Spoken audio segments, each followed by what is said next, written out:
5 bullets. .4, 5 caliber hollow points. That isn't an accident. That is an execution. But those bullets weren't meant for the 24-year-old waitress trembling in the emergency room. They were meant for the most feared woman in Chicago, the mother of Dante Russo, the city's shadow king. When the smoke cleared on that rainy Tuesday in October, the hierarchy of the underworld didn't just shift, it shattered, because the girl bleeding out on the pavement wasn't family. She wasn't a soldier. She was a ghost no one had ever noticed until she made the ultimate sacrifice.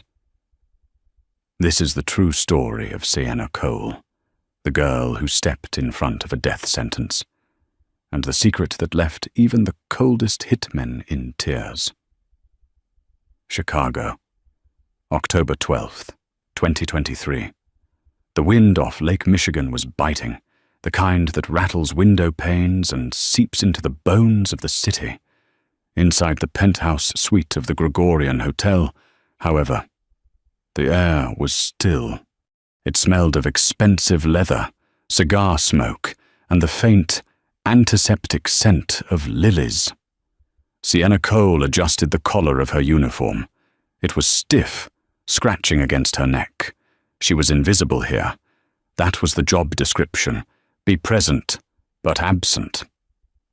She wasn't a maid, exactly, and she wasn't a nurse, though she had the training for the latter. She was a companion for Caterina Russo, a 70-year-old matriarch who was losing her battle with Parkinson's, but had lost none of her venom. "You're shaking the spoon, girl," Caterina snapped, her voice thin, but sharp as cracked glass. Sienna didn't flinch. She steadied her hand, bringing the silver spoon of broth to the older woman's lips. "It's the wind, Signora." The building sways a little on the high floors. It was a lie. The building was solid steel and stone. Sienna was shaking because Dante was in the room. Dante Russo stood by the floor-to-ceiling window, his back to them. He was a man who seemed to absorb the light around him. Tall, broad-shouldered, tailored in a charcoal suit that cost more than Sienna would earn in a decade. He was on the phone, speaking in low, rapid Italian. Sienna didn't speak the language, but she understood the tone. It was the tone of a man ordering an airstrike. He hung up and turned around. His eyes were the color of cold brew coffee, dark, alert, and entirely devoid of warmth. He didn't look at Sienna. He rarely did. To him, she was furniture, a utility. "Mother," Dante said, walking over to the bedside. "We are moving you to the estate tonight. The city isn't safe." Caterina pushed the spoon away, splattering broth on Sienna's white apron. Sienna immediately dabbed it with a napkin, her movements precise and practiced. "I am not leaving my home because a few Bratva dogs are barking," Caterina hissed. "Your father built this city, and I am trying to keep you alive in it," Dante replied, his voice flat. He finally glanced at Sienna. It was a cursory check, like looking at a clock on the wall. "Pack her things. We leave at 1800 hours. Sharp." "Yes. Mr. Russo," Sienna whispered. As Dante walked out, the heavy oak door clicking shut behind him, Sienna felt the air return to the room. She had been working for the Russo family for 6 months. She needed the money her younger brother, Toby, was in a specialized facility for addiction recovery in Wisconsin, and the bills were astronomical. The agency had placed her here because she was discreet.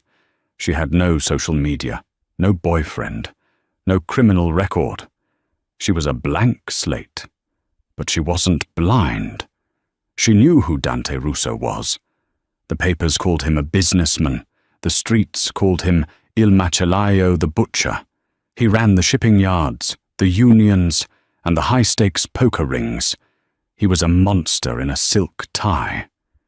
Yet, there were moments, late at night, when Caterina was asleep.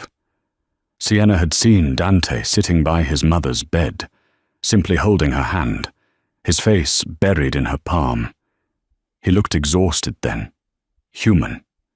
It was those moments that terrified Sienna more than the guns she knew his bodyguards carried. It's easy to hate a monster. It's dangerous to understand a man. The afternoon passed in a blur of packing. The tension in the penthouse was palpable. Security detail increased. Large men with earpieces, men named Rocco and Sal, paced the hallways. They checked the elevators. They checked the vents.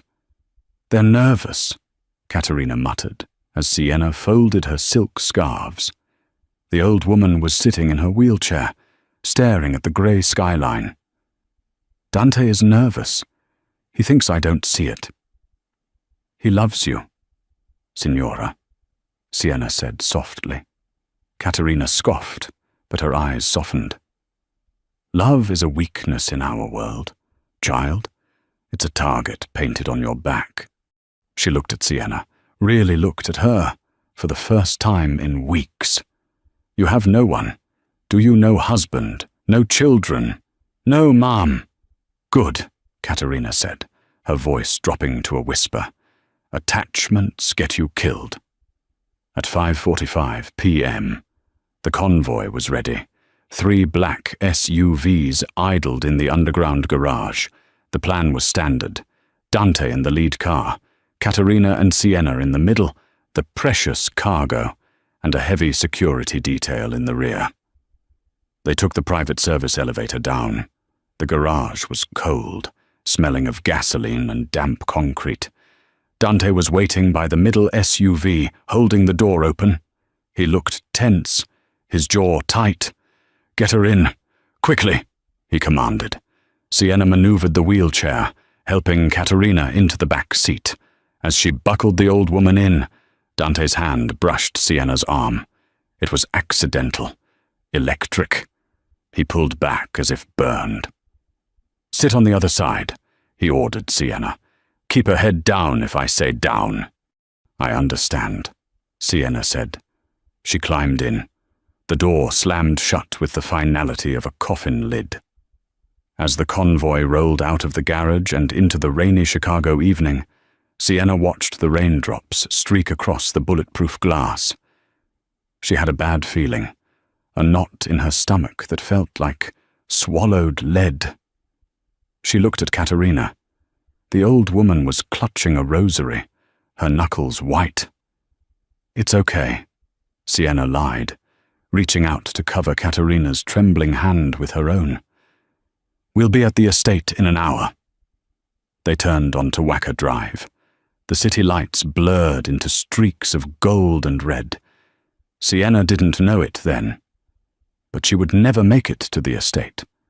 And the rosary in Caterina's hand would be the only thing that didn't end up covered in blood. The ambush didn't happen on the highway. That would have been too predictable. And Dante Russo didn't make mistakes with routes. It happened at a choke point, a construction zone on a narrow one-way street near the river, where the convoy was forced to slow to a crawl. It was 6:12 p.m. Sienna was looking out the window at a homeless man pushing a cart when the world exploded. The lead SUV, the one Dante was in, hit a pressure plate mine concealed under a steel road plate. The explosion was deafening, a concussive wave that lifted the heavy armored vehicle 3 feet into the air before slamming it down on its side. "Dante!" Caterina screamed, a sound so raw it tore at Sienna's heart. "Stay down!" Sienna shouted, unbuckling her seatbelt and throwing herself over the old woman's lap. Chaos erupted. The rear SUV was rammed by a garbage truck that swerved out of an alley, pinning the security team against the concrete barrier. Then came the gunfire. It was rhythmic, precise. Automatic rifles. The sound of bullets hammering against the bulletproof glass of their SUV was like hail on a tin roof. Thwack, Thwack, thwack. Spiderwebs of white cracks appeared on the windows, but they held. "Driver, get us out of here," Sienna yelled at the front, but the driver, a man named Enzo, was slumped over the wheel. A single high-caliber round had punched through the windshield's weak point, the seam near the frame. He was gone. They were sitting ducks. Sienna looked up. Through the cracked window, she saw figures emerging from the shadows of the construction site. They wore tactical gear, faces obscured by balaclavas. They weren't moving like street thugs. They moved like a SWAT team. They were coming for the door. Katerina's door. Sienna's mind went blank. Fear, usually a paralyzing cold, turned into a strange, white-hot clarity. She looked at Katerina. The woman who had scolded her for shaking a spoon was now a sobbing mess, calling out for her son, Dante. Sienna glanced at the overturned lead vehicle. Smoke was pouring from the hood. The driver's side door was kicked open. Dante crawled out. He was bleeding from a gash on his forehead, his suit torn, but he was moving. He had a handgun drawn.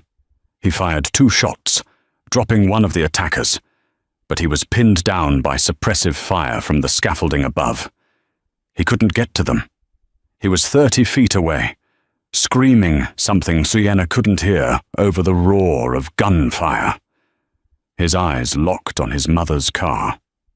He looked helpless. For the first time, the King of Chicago looked utterly helpless. The handle of their SUV turned. The lock disengaged. The electronic locks had shorted out from the blast, or they had a master key. The door was ripped open. The cold air rushed in, smelling of cordite and rain. A man stood there. He was huge, blocking out the street lights. He raised a suppressed submachine gun, leveling it directly at Katerina's chest. There was no time to think, no time to calculate. Katerina froze, staring down the barrel. Sienna didn't freeze. In that fraction of a second, Sienna didn't think about her brother in rehab. She didn't think about her empty apartment or her unpaid bills. She saw the gun. She saw the old woman. She saw Dante, 30 feet away, roaring in silent agony as he tried to run toward them through a hail of bullets. Sienna lunged. She threw her body across the back seat, shielding Katerina completely, turning her back to the open door. Pop, pop, pop, pop, pop. It didn't feel like pain at first. It felt like being punched by a heavyweight boxer. 5 distinct impacts. 1 in the right shoulder, 1 in the lower back, near the spine, 2 in the ribs, 1 piercing the left lung. The force of the bullets slammed Sienna against Katerina. The old woman screamed, but Sienna couldn't hear her anymore. Her ears were ringing with a high-pitched whine. She slid down, her body going oddly limp. She hit the floor mat of the SUV. The shooter paused, perhaps surprised that the target was covered, or perhaps out of ammunition. That pause was his last mistake. Dante Russo was there. He didn't run. He collided with the gunman like a freight train. There was a sickening crunch of bone as Dante slammed the assassin against the doorframe. He didn't use his gun. He used a combat knife, driving it into the man's neck with a primal roar of rage. The gunman fell. Silence seemed to rush back into the street, heavy and suffocating. The remaining attackers were fleeing, sirens wailing in the distance. Dante ripped the rear door fully open. "Mama, mama!" he shouted, his voice cracking. Katerina was covered in blood, but she was shaking her head, sobbing, pointing down. "Not me. Dante. Not me. It's the girl, it's Sienna." Dante looked down. Sienna was curled on the floorboards, her white uniform now a deep, glistening crimson. Her breath was coming in wet, bubbling gasps. Pink froth was forming on her lips. Dante froze. The man who had cut throats without blinking, the man who had ordered hits over dinner, felt his stomach drop out of his body. He fell to his knees on the wet asphalt, reaching inside. "Sienna," he said. His voice was trembling. He grabbed her, pulling her upper body out of the car, cradling her against his chest. Her blood immediately soaked into his ruined shirt. It was warm. Too warm. "Look at me," he commanded, but the authority was gone. It was a plea. "Look at me, Sienna." Her eyes fluttered open. They were hazy, unfocused. She looked up at the rain falling from the dark sky. Then her eyes found his face. She tried to speak, but only a gurgle of blood came out. She lifted a hand, her fingers trembling violently, and brushed the spot on his forehead where he was bleeding. "You're okay," she whispered. The words were barely audible. "She's okay. She's fine. You saved her. You saved her. Sienna." Dante pressed his hand over the wound in her chest, trying to stem the flow. The blood pushed through his fingers, relentless and hot. "Stay with me. Do you hear me? That is an order. Stay with me." Sienna smiled. It was a faint ghost of a smile. "No more shaking spoon," she breathed. And then, her eyes rolled back. Her hand dropped from his face, hitting the wet pavement with a splash. "No!" Dante roared. He scooped her up in his arms, standing up. He didn't wait for the ambulance. He didn't wait for his backup. "Get the car!" he screamed at the surviving security guard, Rocco, who was stumbling toward them. "Get the other car, now." He held Sienna close, her blood mixing with the rain on his skin. He looked down at her pale, still face. She looked so small, so fragile. "Don't you die on me," he whispered into her hair, a tear leaking from his eye, the first tear Dante Russo had shed in 20 years. "I don't even know you. Don't you dare die before I know you." As the sirens closed in, the Shadow King of Chicago stood in the rain, holding the invisible girl who had just taken 5 bullets for the woman who treated her like furniture. And in that moment, Dante Russo knew that if she died, he would burn the entire world down to find the men responsible. The ride to St. Denis, Jude's a private, off-the-books clinic in the suburbs, was a blur of motion and terror that felt agonizingly slow to Dante. The SUV tore through red lights, Rocco leaning on the horn, the siren they had illegally installed wailing like a banshee. In the back seat, Dante Russo was no longer the Shadow King. He was a tourniquet. He had ripped off his expensive silk tie and bound it tightly around Sienna's upper thigh where a ricochet had grazed an artery. But the chest wounds were a nightmare. Every time the car hit a bump, Sienna made a small, wet sound that sounded like a drowning kitten. It made Dante's blood run cold. "Stay with me," he growled, his hand pressed over the worst of the holes, just below her heart. The blood was hot, sticky, and endless. It coated his hands, his cuffs, his soul. "Rocco, if you don't get us there in 3 minutes, I will put a bullet in your head myself." "We're here! Boss! We're here!" Rocco screamed, drifting the heavy SUV into the ambulance bay of the clinic. The doors flew open before the car even stopped. Dr. Aris, a Greek surgeon who had patched up more Russo soldiers than he could count, was waiting with a gurney and a team of 4 nurses. They knew the protocol. No questions, no police, just save the life. Dante didn't wait for them to lift her. He carried her out, placing her onto the stretcher himself. Her head lolled back, her skin the color of ash. She looked dead. She looked so agonizingly dead. Gunshot wounds. 5 count, Dante barked, running alongside the gurney as they rushed her through the double doors. Chest, abdomen, shoulder. Possible spinal involvement. She's losing blood fast. Doctor. Aris shone a penlight into Sienna's eyes. Pupils are sluggish. Get her to trauma 1. Prep the OR. I need 4 units of O negative. Stat. He looked at Dante, stopping him at the swinging doors of the surgical wing. Dante, you stop here. I am coming in, Dante said, his voice a low rumble. He was covered in her blood. He looked like a demon rising from hell. You are not, Aris said firmly, putting a hand on Dante's chest. You are not sterile, and you are in shock. If you come in, you compromise the field. Do you want her to die? Dante froze. The question hung in the air, heavy and absolute. Save her, Dante whispered, gripping the doctor's scrub top. If she dies. Aris, if she dies.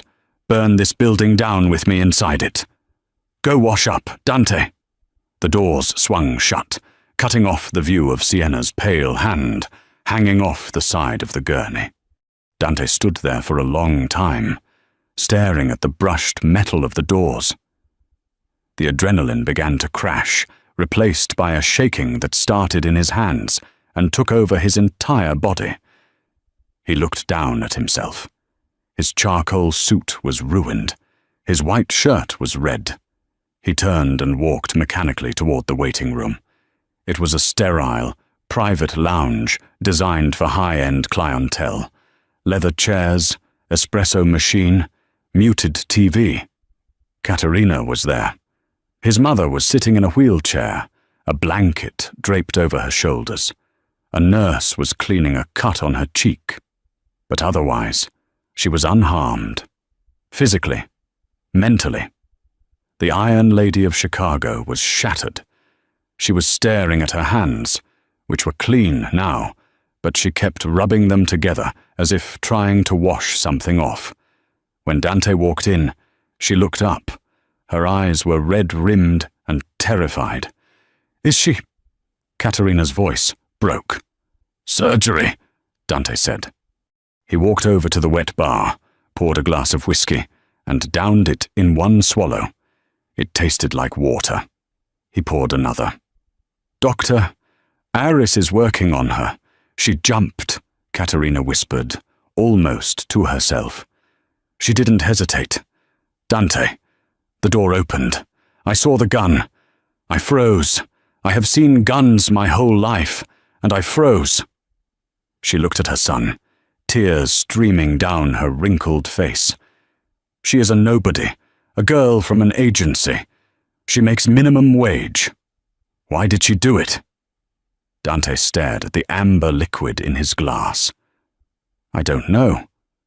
She was shaking the spoon earlier, Katerina sobbed, a sudden, jagged laugh escaping her. I yelled at her because she was shaking the spoon. I told her she was clumsy.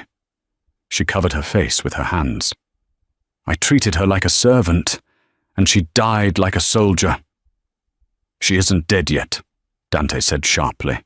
He couldn't hear that word. Not yet. He sat down opposite his mother, leaning forward, elbows on his knees, hands clasped. He watched the clock on the wall. 7 p.m., 8 p.m., 9:30 p.m. The silence in the room was suffocating. Rocco came in and out, whispering updates about security, about the lockdown of the city. But Dante waved him away. He didn't care about the city. He cared about the rhythm of the clock. At 11:15 p.m., the double doors opened. Dante was on his feet instantly. Doctor, Aris walked in. He looked exhausted. His surgical cap was in his hand, and there were sweat stains on his scrubs. He walked over to Dante and Katerina. Well, Dante demanded. The single word cracked like a whip. Aris sighed, rubbing his temples. She is alive. Dante let out a breath he felt he had been holding for 5 hours. Katerina crossed herself, murmuring a prayer. But, Aris continued, his face grim, it is bad. Dante, very bad. We had to remove her spleen. She lost a kidney. One bullet collapsed her left lung, and another grazed the L4 vertebrae. She has lost a massive amount of blood. Her heart stopped twice on the table. Dante flinched. Twice. We revived her, Aris said. She is in a medically induced coma to let her body heal. The next 48 hours are critical. Infection, organ failure. Clotting, the list of risks is long. If she wakes up, there is a chance she may never walk again. She will walk, Dante said, a dark refusal in his tone. She will walk if I have to build her legs of gold. We do what we can, Aris said. She is in ICU.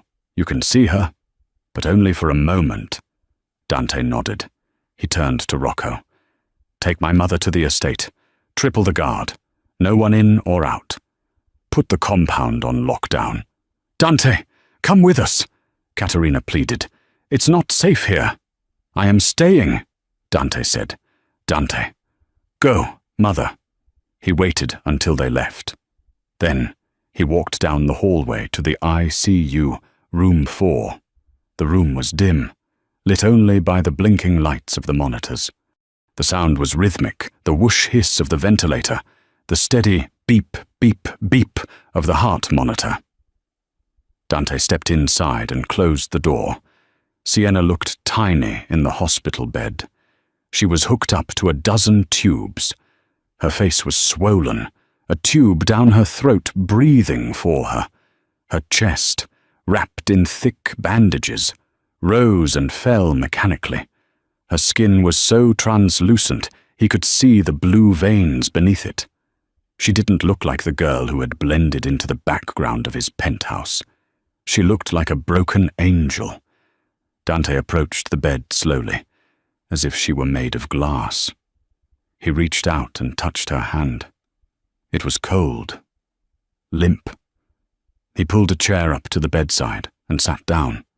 He, the man who terrified seasoned criminals, felt a lump form in his throat. You foolish girl, he whispered to the silence. Why take a bullet for a name that isn't yours? He looked at her face, studying the curve of her jaw, the dark lashes against her pale cheek. He realized he didn't even know the color of her eyes. Brown hazel. He noticed her hands. They were rough, not the soft, manicured hands of the women he usually dated. These were working hands, calloused fingertips, short nails, a small burn scar on the thumb. I don't know who you are. Sienna Cole, Dante said, his voice low and dangerous, a promise made to the universe. But you are under my protection now, and the men who did this to you. He gently squeezed her cold fingers. They are going to wish they had died in that car. Dante didn't sleep. He sat there, holding her hand, watching the monitor, waiting for the sun to rise on a city that was about to bleed. Morning broke over Chicago, grey and dismal, matching the mood inside the Russo stronghold. But Dante wasn't at the stronghold. He was still at the clinic, shaving in the small bathroom of Sienna's recovery room. He had had fresh clothes brought to him, a black tactical suit, more fitting for war than a boardroom. Sienna hadn't moved. The machines kept breathing for her. At 8:00 a.m., Rocco entered the room. He looked nervous. Boss, we got something. Dante wiped the remaining shaving cream from his jaw. He looked at his reflection. His eyes were hard, the golden flecks in the brown buried under layers of ice. Talk. We found the driver of the garbage truck. He bailed before the shooting started, tried to hide in a motel in Gary, Indiana. Our boys picked him up an hour ago. Is he at the warehouse? Yes, sir. He's eager to talk. especially after Sal introduced him to the bolt cutters. Dante nodded. He walked out of the bathroom and went to Sienna's bedside. He leaned down, close to her ear. "I have to go," he whispered. "I have to go handle business, but I will be back. Fight, Sienna. You fight." He left 2 armed guards at her door, men he trusted with his life, and exited the clinic. The warehouse was a soundproofed meatpacking facility in the meatpacking district, a relic of the old days. It smelled of bleach and iron. The driver, a low-level thug named Mickey the Rat, was tied to a chair in the center of the room. He was already in bad shape. His face was swollen, and he was weeping. Dante walked in. He didn't yell. He didn't pick up a weapon. He simply pulled up a metal chair and sat directly in front of Mickey. He crossed his legs and adjusted his cuffs. "Mickey," Dante said softly. The man flinched as if struck. "Mr. Russo, I swear to God, I didn't know it was your mother. They just told me to block the convoy. They said it was a heist." "Who are they?" Dante asked. "I don't know names. It was a text, an encrypted app. They paid in crypto." Dante sighed. He stood up and walked to a table where a variety of tools were laid out. He picked up a heavy wrench, weighing it in his hand. "Mickey, you blocked my mother's car. You trapped her. And a girl, an innocent girl, is currently breathing through a tube because of you." Dante turned, his face void of emotion. "You are going to tell me something better than it was an app?" "It was the Irishman's crew," Mickey screamed, straining against the ropes. "I saw the guy who paid the drop. He had a shamrock tattoo on his neck. It was O'Malley's Lieutenant Finnegan. It was Finnegan." Dante paused. The O'Malley Syndicate. The Irish mob had been quiet for years, adhering to the truce Dante's father had brokered. If they broke it, this wasn't a skirmish. It was a declaration of war. "Finnegan," Dante repeated. "Are you sure?" "Yes, yes. I swear on my mother's life." Dante looked at Rocco. "Dispose of him." "Wait, no! I told you!" Mickey screamed as Dante turned his back. "You told me what you knew," Dante said, walking toward the exit as the screams intensified behind him. "But you touched my family. There is no currency that buys forgiveness for that." Dante sat in the back of his armored car, rubbing his temples. The O'Malleys. It made sense, in a twisted way.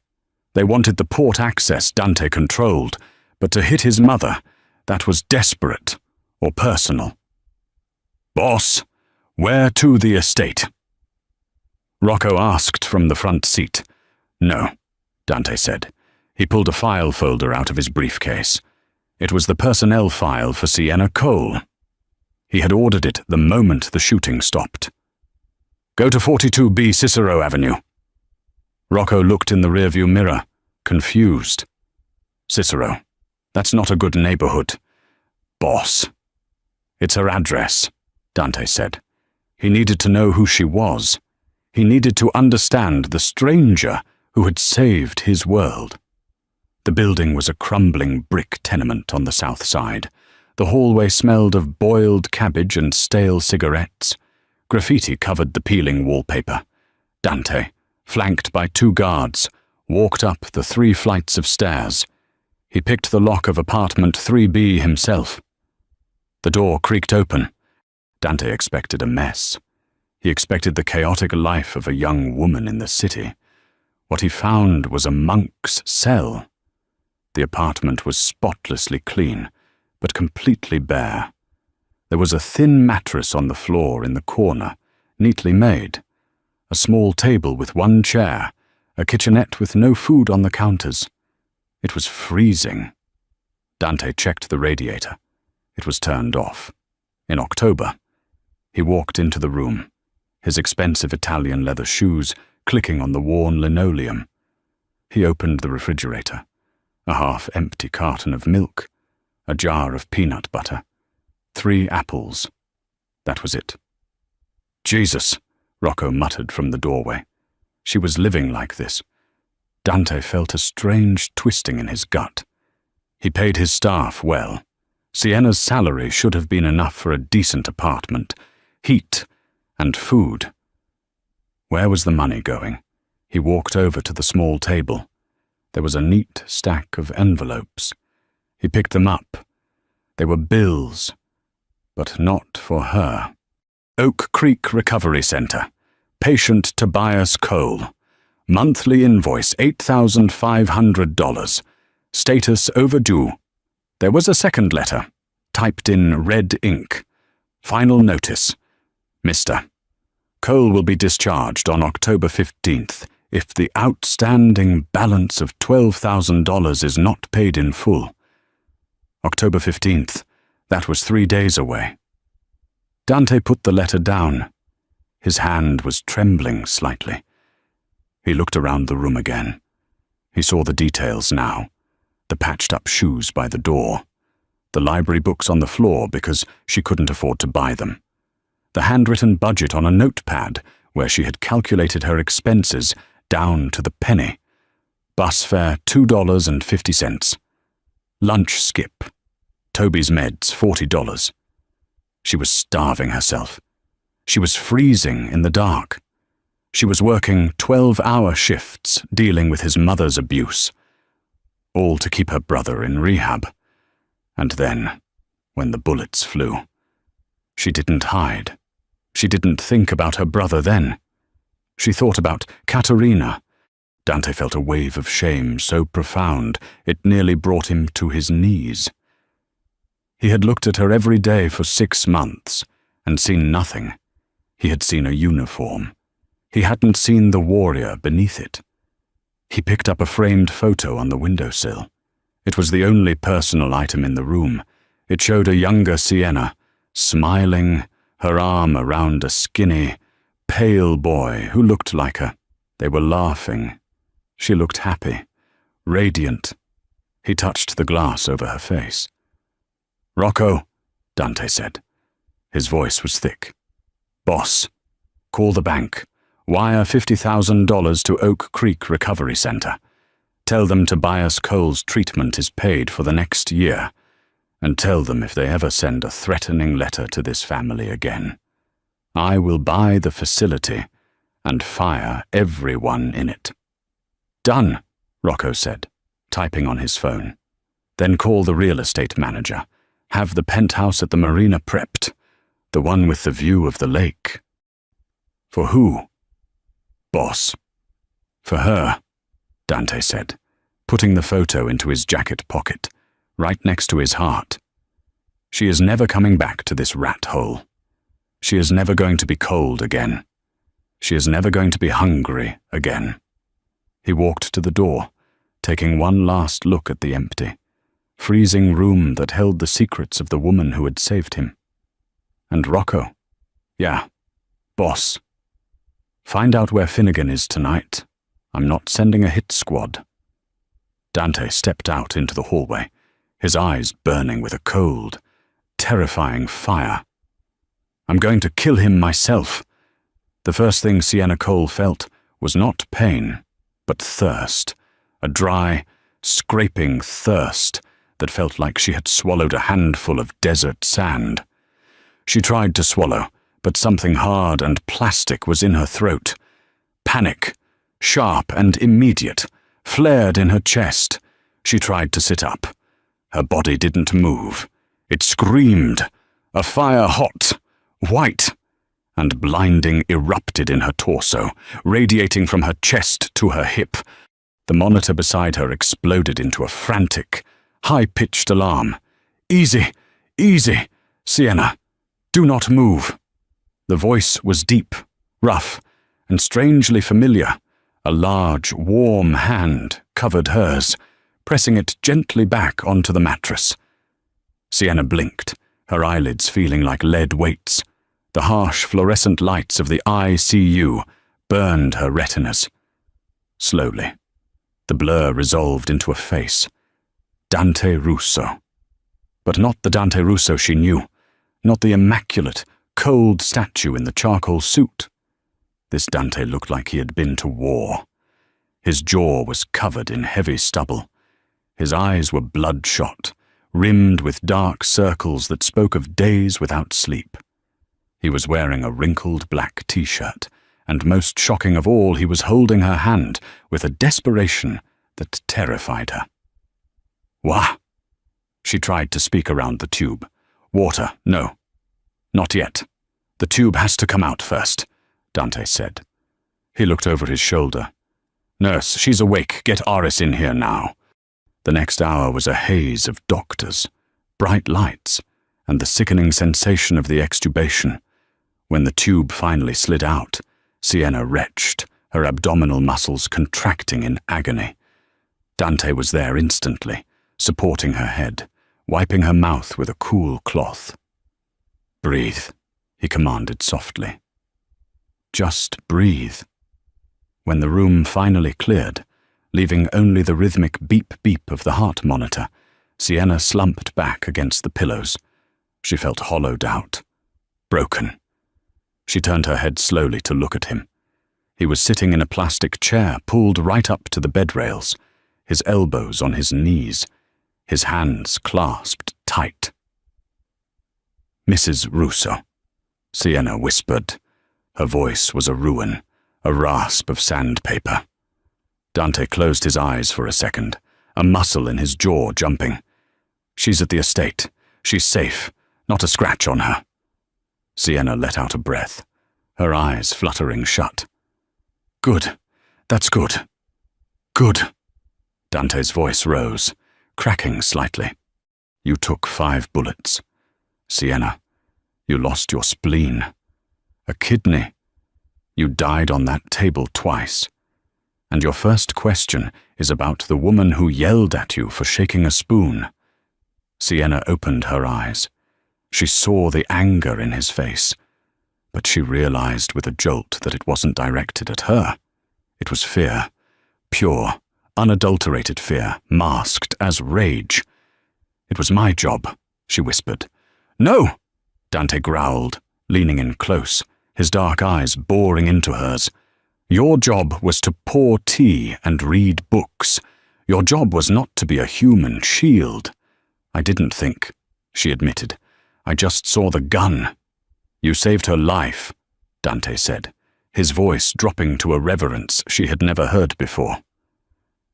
"You saved my mother. You saved the only thing in this world I care about." He paused, looking down at her battered hand. "Until now." Sienna's heart skipped a beat, the monitor speeding up in betrayal. "Beep, beep, beep." "My brother," she rasped, panic suddenly gripping her again. "Toby. The facility. If I missed work, the payment. Tuesday was the deadline. They'll kick him out." She tried to push herself up, ignoring the agony. "I have to call them. I have to." "Sienna, stop," Dante said firmly, putting his hands on her shoulders. "It's handled." She froze. "What? Toby is fine. The facility is paid for." "I have some savings," she stammered, confused. "I can transfer. Paid in full." "Sienna," Dante cut her off. "For the next 5 years, including his therapy, his housing, and his college tuition when he gets out." Sienna stared at him, her mouth slightly open. 5 years. That's thousands of dollars. I can't pay you back. I make $18 an hour. Dante let out a humorless laugh, shaking his head. "You think I want your money? You bought that with your blood. Sienna, you bought his future with your life." He reached into his pocket and pulled out her phone. The screen was cracked. "I went to your apartment," he said quietly. Sienna felt a cold flush of shame. He had seen it. The emptiness, the poverty she tried so hard to hide, the radiator that didn't work, the peanut butter jar. "I'm sorry it's a mess," she whispered, tears pricking her eyes. I didn't have time to tidy up. Don't apologize, Dante said fiercely. Never apologize to me. I saw the letters. I saw what you were doing. You were starving yourself for him. He took her hand again, squeezing it gently. That life is over. Do you hear me? You are never going back to that apartment. You are never going to be cold again. I don't understand, she said, a tear sliding down her cheek. Why are you here? You're Dante Russo. I'm just the help. Dante stood up. He towered over the bed, blocking out the harsh lights, casting a shadow that felt strangely protective. You are not the help, he said. You are the woman who walked through fire for my family when my own men ran. You are a Russo now, Sienna, and Russos take care of their own. Before she could respond, the door opened. A nurse wheeled Caterina in. The old woman looked smaller than Sienna remembered. Frail. When she saw Sienna awake, she let out a sob that sounded like a child's cry. She tried to stand up from her wheelchair, her legs shaking. Mama, sit down, Dante warned. Hush, Dante, Caterina snapped, though her voice lacked its usual venom. She wheeled herself to the bedside. She reached out with trembling hands and cupped Sienna's face. I am a wicked old woman, Caterina wept, tears streaming into the deep lines of her face. I treated you like a ghost, and you gave me a life. Signora, please, Sienna whispered, overwhelmed. No more Signora, Caterina said, kissing Sienna's forehead. You call me Caterina. You are my daughter now, and if this idiot son of mine doesn't treat you like a queen, I will shoot him myself. Dante watched them, the two women who had nearly died in the rain. He felt a tightening in his chest that he hadn't felt in years. He had spent his life building walls, amassing power, turning his heart into a vault. And one girl, with zero power and a heart too big for her chest, had shattered it all in 5 seconds. He walked to the window, looking out at the Chicago skyline, somewhere out there. Finnegan was hiding, somewhere out there. The men who put those holes in Sienna were breathing. Dante's expression hardened into a mask of death. Enjoy your breath, he thought, because I'm coming to take it. Recovery was not a montage. It was a slow, grueling hell. 2 weeks later, Sienna was discharged from the clinic.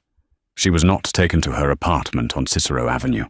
She was taken to the Russo estate, a sprawling fortress in Lake Forest, surrounded by 12-foot iron gates and patrolled by men with assault rifles. She was given the East Wing suite, a room larger than her entire apartment building. It had floor-to-ceiling windows overlooking the manicured gardens, a fireplace that was always lit, and a bed that felt like sleeping on a cloud. But Sienna couldn't sleep. Every time she closed her eyes, she heard the pop, pop, pop of the gunfire. She felt the impact. She smelled the blood.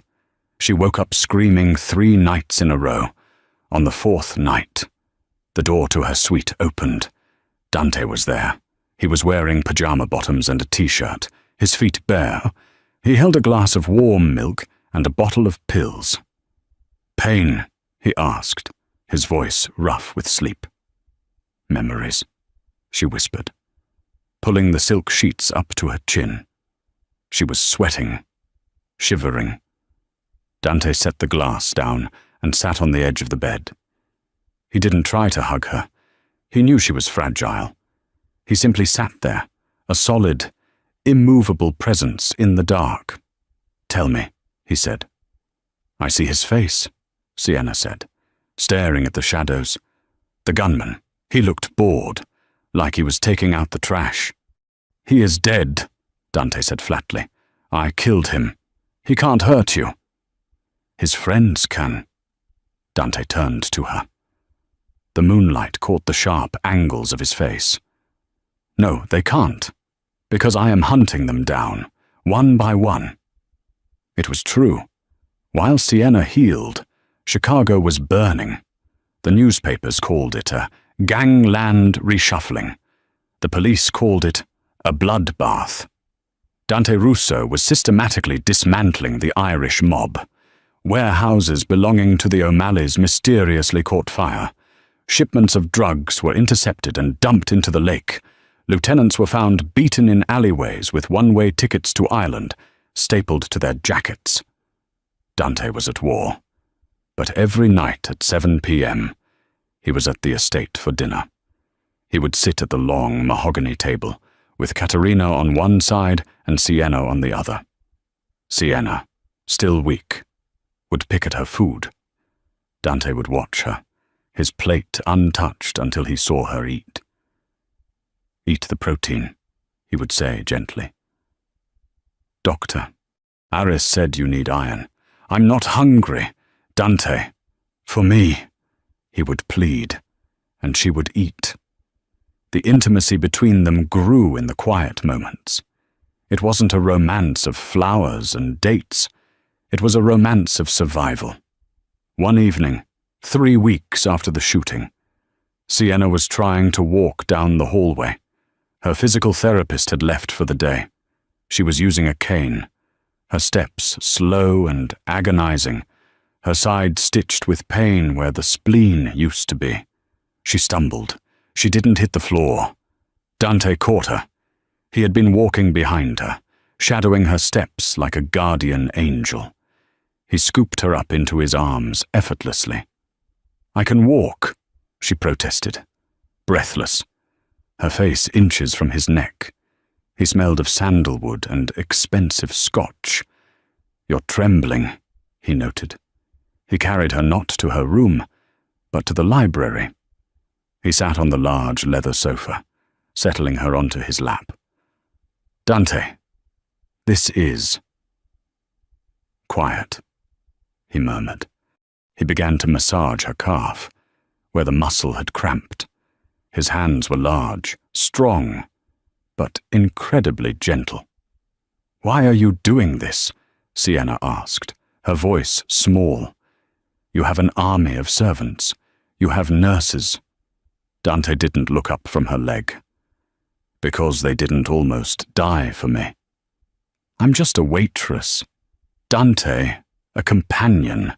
This doesn't make sense." Dante stopped. He looked at her, his eyes dark and intense. "You think you're just a waitress, Sienna? The whole city is talking about you. They call you the Iron Angel. My men who kill for a living, they toast your name in the barracks. You are not a waitress. You are the only person in this house with a pure soul." He leaned in, his forehead resting against hers. "And I am terrified," he whispered. "I am terrified that I am going to ruin you. I am a bad man. Sienna, I do bad things." "I know," she whispered, her hand instinctively touching the scar on his cheek. "But you're good to me." He kissed her then. It wasn't a hungry, demanding kiss. It was desperate. It was a kiss of gratitude, of apology, of a man drowning who had found a raft. Sienna kissed him back, tasting the scotch and the sorrow on his lips. The moment was shattered by the ring of his phone. Dante pulled back, breathless. He looked at the caller. ID. His face hardened instantly. The lover vanished. The butcher returned. "Rocco, speak." He listened for 10 seconds. His eyes went cold. "Are you sure?" He listened again. "Bring the car around. We move in 20 minutes. He hung up and looked at Sienna. The softness was gone, replaced by a terrifying resolve. "What is it?" she asked, clutching his shirt. "Finnegan," Dante said, standing up and adjusting his jacket. "We found him. He's trying to leave the country tonight on a private charter out of Midway." "Dante, don't," she pleaded, Let the police handle it." "The police will give him a lawyer," Dante said, walking to the hidden gun safe behind a painting of the Roman Colosseum. He punched in the code. The door hissed open, revealing an arsenal. He selected a black pistol, checking the chamber with a metallic clack. "I am going to give him a grave." He turned to her. "Stay in this room. Rocco has the perimeter. Do not open the door for anyone but me." "Dante." He walked out. The door clicked shut. The lock engaged. Sienna sat alone in the library, the taste of his kiss still on her lips, listening to the sound of engines roaring to life in the driveway. The war of roses was over. The slaughter was about to begin. The grandfather clock in the library chimed midnight, the sound echoing through the strangely silent Russo estate. Sienna paced the hardwood floor, her cane clicking rhythmically. Her side throbbed where the spleen used to be, a phantom pain that flared whenever danger was near. Dante had taken the Alpha team to Midway Airport an hour ago.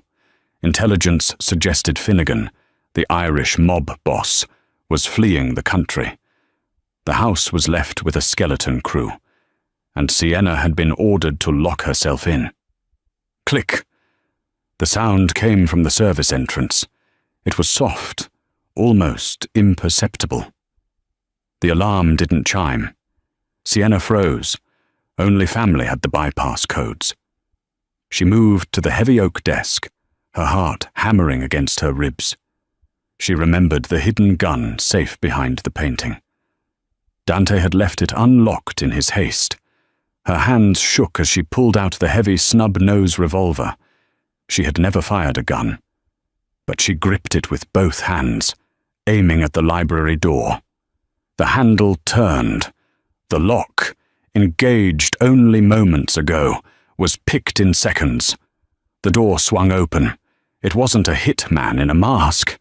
It was Carlo Russo, Dante's cousin, the man who managed the family's legitimate finances, the man who had brought Sienna tea just yesterday.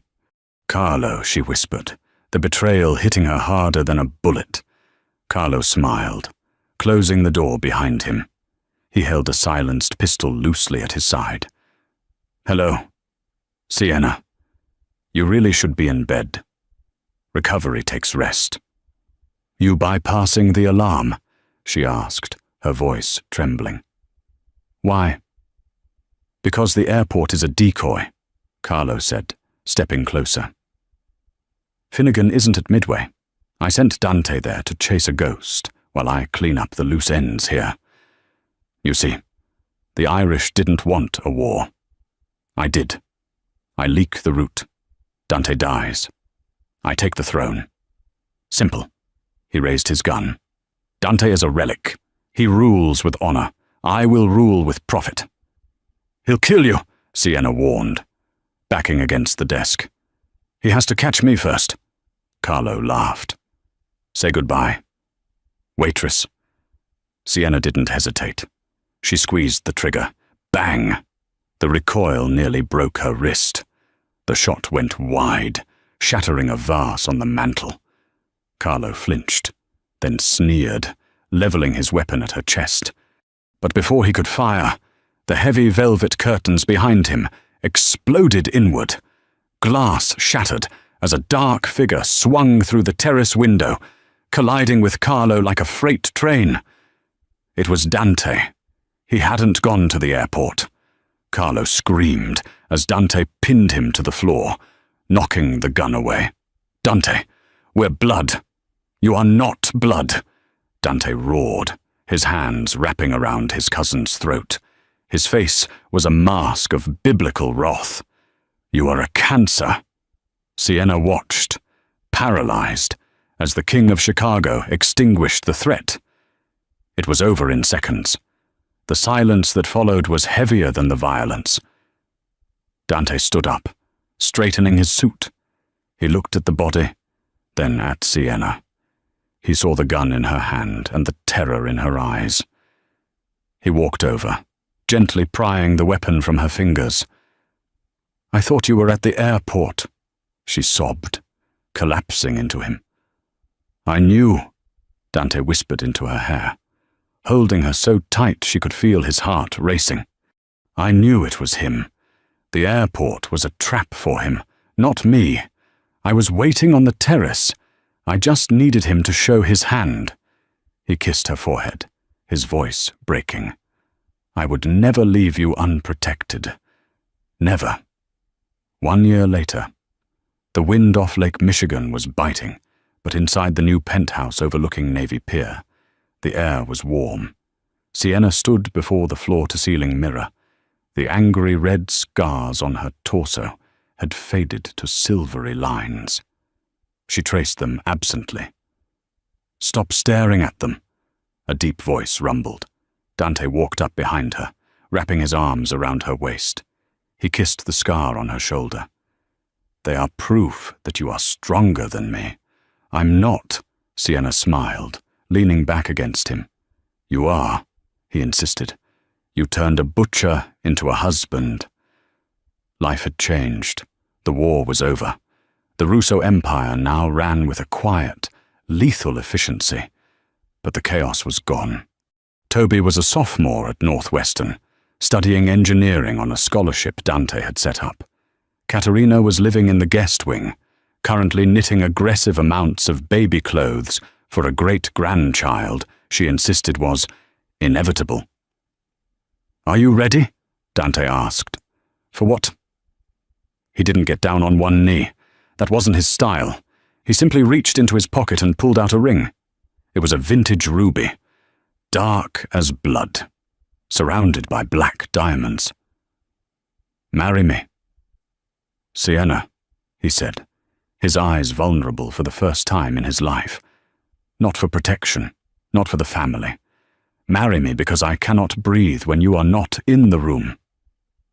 Sienna looked at the ring, then at the man who had pulled her from the wreckage of her poverty and given her a kingdom. "Yes," she whispered, turning to kiss him. "Always yes." The girl who was invisible had become the queen, and the king who had no heart had found it in the trajectory of a bullet. 5 bullets. That's what it took to shatter the hierarchy of the Chicago underworld. Sienna Cole didn't just save a life that day. She saved a soul. Her story reminds us that true loyalty isn't bought, it's bled for. It proves that even in a world built on darkness, love can still be the most dangerous weapon of all. If this story kept you on the edge of your seat, please hit that like button. It really helps the channel grow. What would you have done in Sienna's shoes? Let me know in the comments below. And don't forget to subscribe and ring the bell so you never miss a twisted tale of romance and danger. Thanks for watching, and I'll see you in the next shadow.